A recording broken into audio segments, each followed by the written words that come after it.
तो 10th class में हम चौथा चैप्टर कर रहे थे मैथ्स में। चौथा चैप्टर है हमारा द्विघात समीकरण, जिसमें हम 4.3 तक कंप्लीट कर चुके थे। अब हमारी अगली एक्सरसाइज आ जाएगी 4.4, हम इसे करेंगे। 4.4 का पहला क्वेश्चन है, निम्न द्विघात समीकरण के मूलों की प्रकृति ज्ञात कीजिए। यदि मूलों का अस्तित्व है तो इन्हें ज्ञात कीजिए। तो मूलों की प्रकृति ज्ञात कीजिए, इसके लिए हम पिछले एक्सरसाइज में कर चुके हैं। हम d निकालते हैं b² - 4ac। अगर वो 0 से बड़ा आता है तो इसके मूल कैसे आए थे, वास्तविक तथा असमान। यदि b² - 4ac 0 के इक्वल आता है तो उसके मूल कैसे होते हैं, समान होते हैं। यदि b² - 4ac 0 से छोटा होता है तो उसके मूल होते ही नहीं हैं। तो यही मूलों की प्रकृति है, इसलिए मैं इसको दोबारा से नहीं लिख रही हूँ। अब मैं सीधा क्वेश्चन कर रही हूँ। क्वेश्चन फर्स्ट का फर्स्ट पार्ट, 2x² - 3x + 5। तो पहले तो हमें ये देखना है कि मूल एग्जिस्ट करते हैं या नहीं, मूल है कि नहीं। तो मूल है या नहीं, और हैं तो कैसे हैं, वो प्रकृति हो गई। तो उसके लिए हम क्या निकाल करके देखते हैं, d विविक्तिकर b² - 4ac। तो इसमें a की वैल्यू क्या है, बोलो क्या हो सकती है इसमें a की वैल्यू, 2, x² के आगे ये है। b क्या होता है, जो x का गुणांक होता है। अब x का गुणांक इसमें क्या है, -3, और c होता है लास्ट में अचर पद, 5 हो गया। अब हम b² - 4ac निकालते हैं, b² - 4ac, b का मान -3, 4 गुणा a का मान 2 और c का मान कितना है, 5, 3 तिया 9, माइनस की शक्ति एक सम संख्या है तो माइनस क्या बन जाएगा, प्लस हो जाएगा। 4 दूनी 8, 8 पंजे 40, 40 में से 9 माइनस हो गया तो क्या आ गया, 31, और बड़े के आगे माइनस है तो माइनस। माइनस की संख्या कुछ भी हो, 1 हो चाहे 1 लाख हो, माइनस में हो तो वो 0 से क्या होता है, छोटा है बड़ा, वो छोटा होता है। तो ये 0 से छोटा है। अब 0 से छोटा है तो क्या समीकरण के मूलों का अस्तित्व होगा, नहीं होगा। तो ये 0 से छोटा आ गया, आता है समीकरण के मूलों का कोई अस्तित्व नहीं है। और जब ये माइनस में आ जाता है तो हम क्वेश्चन को आगे नहीं निकालते, क्योंकि मूल होते ही नहीं है तो निकलेंगे कहाँ से। तो इसको हम इतना ही करके छोड़ देंगे। समझ आ गया है।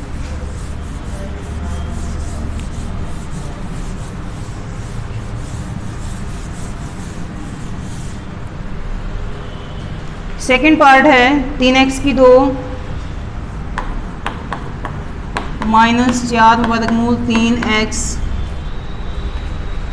+ 4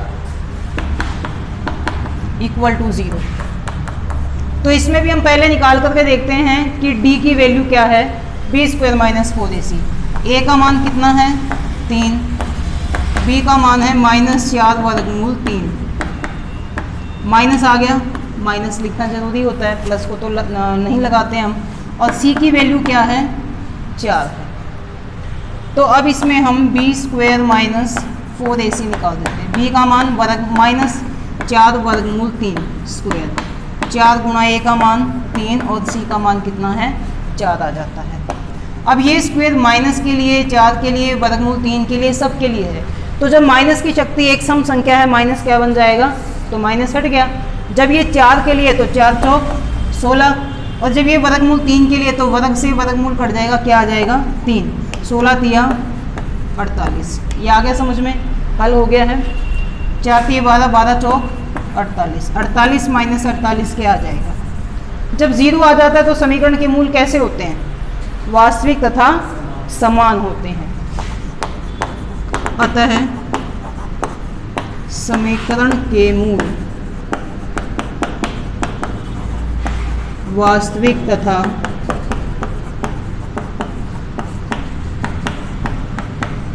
समान होंगे। अब वास्तविक और समान है तो अब हम इसके मूलों को निकाल देते हैं। कैसे निकालें हम, जब मूल समान होते हैं तो सबसे आसान विधि होती है द्विघातीय सूत्र विधि। द्विघातीय सूत्र से हम निकाल देते हैं। क्या फार्मूला लिखवाया था, -b/2a, याद है, तुम नहीं थे उस दिन। तो जब मूल समान होते हैं तो हम इस फार्मूले से निकालते हैं, x = -b/2a। माइनस फार्मूले में है, b का मान क्या है, -4 वर्गमूल 3, ये ब्रैकेट लग जाएगी क्योंकि 2 माइनस हो गए, 2 गुणा ए का मान कितना है 3, माइनस माइनस प्लस। अब ये क्या करना है, हम इसको कैसे हल करेंगे, ऊपर तो ये वर्गमूल 3 और नीचे क्या है ये खाली 3 को वर्गमूल की फॉर्म में चेंज करेंगे। किसको, इस 3 को हम कैसे लिख सकते हैं, वर्गमूल 3 गुणा वर्गमूल 3। वर्गमूल 3 गुणा वर्गमूल 3 कितना होता है, वर्गमूल 9, और 9 का वर्गमूल क्या होता है 3, तो 3 को ऐसे लिख सकते हैं, यानी इसका हल ये आता है। ठीक है, देखो ये हो गया ना, वर्गमूल 3 गुणा वर्गमूल 3, वर्गमूल 3 तिया 9, और 9 का वर्गमूल क्या आ गया 3। तो 3 को कैसे लिखा जा सकता है, वर्गमूल 3 गुणा वर्गमूल 3, क्योंकि इसको हल करने पर यही आ जाता है। समझ आ गया, काट देते हैं इसको, वर्गमूल 3 से वर्गमूल 3, 2 बटे वर्गमूल 3। तो मैंने ये बताया था इसमें क्या आ गया, मूल कैसे हैं समान, जो एक मूल आया है दूसरा भी वही आएगा, क्योंकि हमने इसमें लिख दिया b स्क्वायर माइनस 4ac का मान कितना है 0। तो नीचे लिखेंगे अब, अतः समीकरण के मूल 2 बटे वर्गमूल 3, 2 बटे वर्गमूल 3। क्वेश्चन आया समझ में। ये हमारा कौन सा सूत्र होता है, द्विघातीय सूत्र। जब मूल समान आते हैं तो हम इस फार्मूले का प्रयोग करेंगे। ठीक है,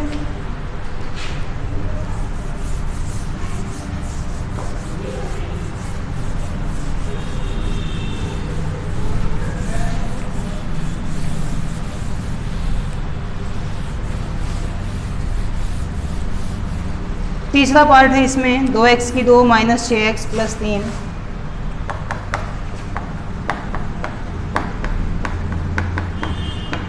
इक्वल टू 0। a का मान क्या है 2, b का मान माइनस 6, c का मान क्या है 3। तो b स्क्वायर माइनस 4ac निकालते हैं, माइनस 6 स्क्वायर माइनस 4 गुणा 2 गुणा 3, 6 6 36, माइनस की शक्ति सम संख्या है तो माइनस क्या बन जाएगा प्लस, 4 दूनी 8 दिया 24, 36 में से 24 गए तो 12, 12 क्या होता है 0 से बड़ा होता है। जब 0 से बड़ा आ गया b स्क्वायर माइनस 4ac, तो मूल कैसे होंगे, वास्तविक तथा असमान। अतः समीकरण के मूल वास्तविक तथा असमान होंगे या, अब है तो उसको हम निकाल देते हैं, और हम द्विघातीय सूत्र का प्रयोग करके ही निकालेंगे। जब असमान होते हैं तो द्विघातीय सूत्र क्या लिखवाया था, माइनस बी प्लस माइनस वर्गमूल b स्क्वायर माइनस 4ac बटे 2a, ये लिखवाया था फार्मूला, इसको याद कर लेना। माइनस फार्मूले में है, b का मान कितना है माइनस 6, ऐसे आ जाएगा, plus minus b square minus 4ac हमने निकाला हुआ है, कितना आया था 12 आया था। 2a, 2 गुणा a का मान कितना है 2, माइनस माइनस प्लस, 12 के गुणनखंड 2 दूनी 4, 4 तिये 12, हम इसे गुणनखंड बना देते हैं, वर्गमूल को हल करेंगे। यदि यहाँ पे 9 होता तो 9 का वर्गमूल सिर्फ 3 आ जाता, यदि 16 होता तो 16 का वर्गमूल 4 आ जाता, लेकिन 9 और 16 के बीच में 10, 11, 12, 13, 14, 15 ये पूर्ण वर्ग संख्याएं नहीं है, तो इनके पूरे वर्गमूल नहीं निकलेंगे। हम इसके ये गुणनखंड कर लेते हैं, 2 दूनी 4, 4 तिये 12, इसको हम ऐसे लिख सकते हैं। नीचे है 2 गुणा में 2, 2 दूनी 4। अब इसका वर्गमूल जब हम हल करेंगे, -6 प्लस माइनस, जो 2 अंकों का जोड़ा बना लो, ये जोड़ा बन गया, इसका नहीं बना, जिसका जोड़ा बन गया उसमें से क्या होगा, एक अंक बाहर आ जाएगा, जिसका नहीं बना वो वर्गमूल के अंदर रह जाएगा। 2 दूनी 4, समझ आ गया। अब इस 6 में से और इस 2 में से हम कॉमन निकाल लेंगे। कौन से पाड़े पे दोनों कटते हैं, 2 से, तो 2 कॉमन आ गया, माइनस 2 तिया 6, और ये 2 बाहर आ गया तो क्या बच गया अंदर, वर्गमूल 3 बटे 4। अब इस 2 से कट जाएगा, 2 एकम 2, 2 दूनी 4। अब ये है -3 प्लस माइनस वर्गमूल 3 बटे कितना बच गया, ये 2। अब कुछ कॉमन भी नहीं आएगा और ये 2 से कटता भी नहीं है, तो ये हमारा ऐसे ही रह जाएगा। ये यहाँ माइनस माइनस प्लस हो गया था, तो ये गलती से लगा दिए यहाँ माइनस, ये आ गया। अब दो मूल हो गए, एक बार प्लस का निशान और एक बार माइनस का निशान। अतः समीकरण के मूल 3 प्लस वर्गमूल 3/2 और 3 माइनस वर्गमूल 3/। क्लियर है? तो ये क्वेश्चन हमारा कंप्लीट हो जाता है द्विघातीय सूत्र विधि से हमने किया। गुणनखंड से करते तो गुणनखंड से नहीं निकलेगा ये, क्योंकि वर्गमूल में आंसर आ गया।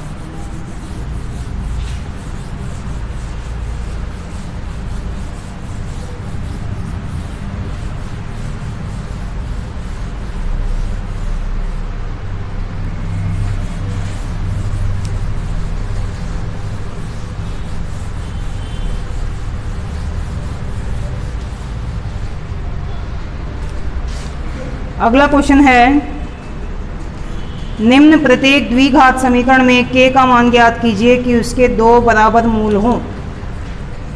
सेकंड का पहला पार्ट है 2x² plus kx plus 3 equal to 0। एक मिनट, थोड़ी देर वहाँ जाओ। इसके दो बराबर मूल हैं, हमें दे दिया। फर्स्ट क्वेश्चन में हमने मूलों की प्रकृति निकाली कि मूल कैसे हैं, मूल असमान है, मूल समान है, या फिर मूलों का कोई अस्तित्व ही नहीं है। इस क्वेश्चन में हमें दे दिया कि इसके मूल हैं और वो कैसे हैं, समान। हमें मूलों की प्रकृति दे दी, और जब मूलों समान है तो हमें इसमें बताना है कि k का मान क्या होगा। तो जो कंडीशन हमें दे रखी है हम वहाँ पे इसमें लिख देंगे। सबसे पहले तो देखते हैं a का मान क्या है 2, b का मान कितना है k, और c का मान कितना है 3 है। क्योंकि समीकरण के मूल समान हैं या बराबर हैं, ये हमें दे रखा है। और समीकरण के मूल समान कब होते हैं? जब b² माइनस 4ac कितना होता है, 0 होता है। यही पढ़ा था ना हमने। इसलिए b² minus 4ac equal to क्या होगा, 0। यानी हम मूलों की प्रकृति निकालते हैं, b² माइनस 4ac निकालते हैं। कभी वो 0 से बड़ा आता है, कभी वो 0 आता है, कभी वो 0 से कम आता है। जब 0 से बड़ा आता है तो हम क्या लिखते हैं उसको कि मूल कैसे हैं, असमान। जब वो 0 आता है तो हम क्या लिखते हैं, मूल समान। यानी b² माइनस 4ac का मान जब 0 होता है तो मूल कैसे होते हैं, समान। अब हमें ये दे दिया तो हम क्या कहेंगे, b² माइनस 4ac कितना होना चाहिए, 0 होना चाहिए। समझ में आया या नहीं आया? तो ये जो मान है ये 0 होना चाहिए। अब इसके नीचे इसको सॉल्यूशन करेंगे। b², b का मान कितना है, k²। 4 गुणा a का मान कितना है 2, c का मान कितना है 3, k²। 4 दूनी 8, 8 तिया 24।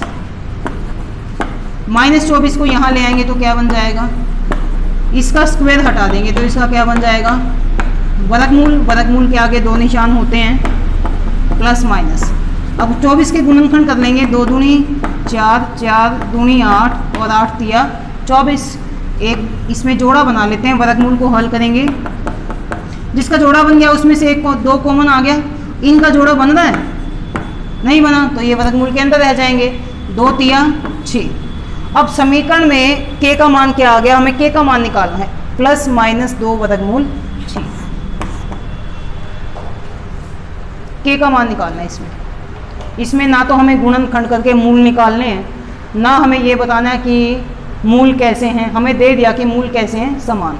और जब मूल समान होते हैं तो कंडीशन क्या होती है, कब होते हैं मूल समान, जब b² माइनस 4ac क्या होना चाहिए, इक्वल टू 0 होना चाहिए। अब इसके नीचे इसके मान रख करके इसको हल कर लेंगे और ऐसे k का मान आ जाएगा प्लस माइनस 2 वर्गमूल 6। इंपॉर्टेंट क्वेश्चन, बहुत इंपॉर्टेंट क्वेश्चन।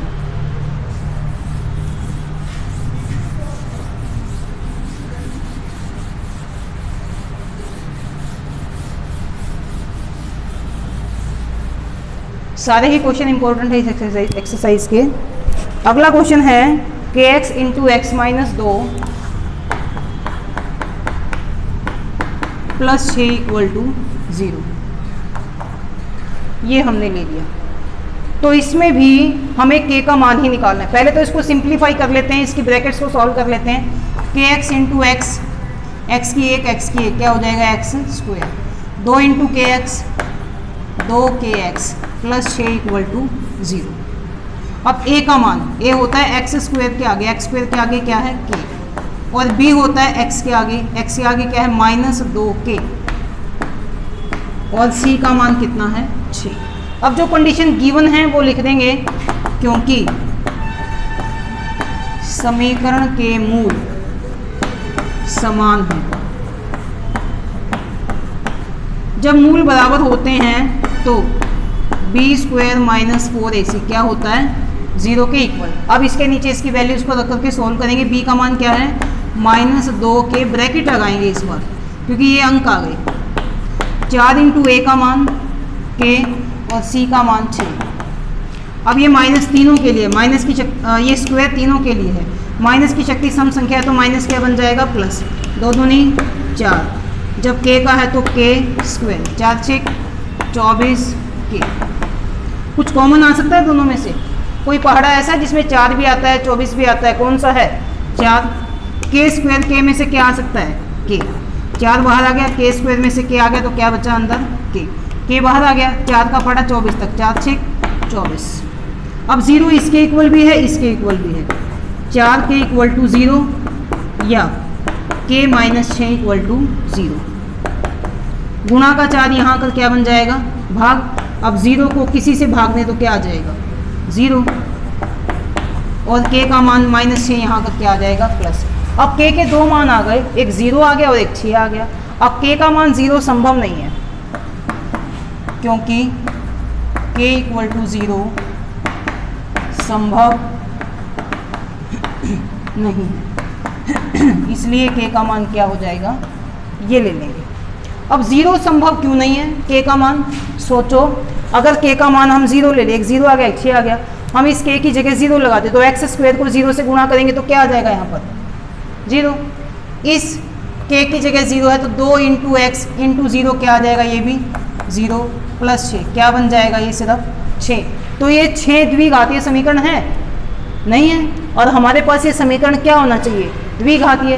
तो यदि k का मान 0 आता है तो द्विघातीय समीकरण नहीं बचेगा, इसलिए k की वैल्यू 0 नहीं होगी। ठीक है, तो इस तरह से ये वाला क्वेश्चन हमारा कंप्लीट हो जाता है।